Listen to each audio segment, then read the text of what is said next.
শ্বশুর কেন দিবে? শ্বশুরকে আমার দেওয়ার কথা, কারণ তার আস্ত মেয়েটা দিয়ে দিয়েছে সারা জীবনের জন্য।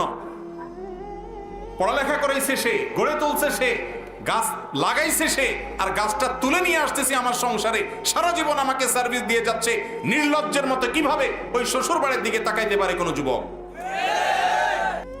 যৌতুক নেওয়া বা দেওয়া হারাম।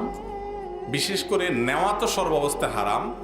দেওয়াটা কোনো মেয়ের বাবা যদি বাধ্য হন, এছাড়া তার মেয়ের বিয়ে না হয়, তাহলে সেক্ষেত্রে তার জন্য নিরুপায় হয়ে তাকে কোনো অসভ্য সমাজ বাধ্য করেছে, কোনো অসভ্য ব্যক্তি পরিবার বাধ্য করেছে, সেজন্য বেচারা বাধ্য হয়ে তার মেয়ের বিয়ের জন্য যদি দেয়, তাহলে তার দেওয়াটা কি হবে না? হারাম হবে না।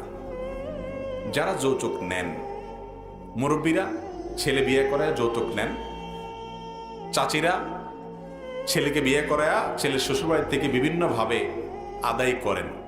সারা বাংলাদেশে আছে, আপনাদের এই অঞ্চলেও আছে না নাই?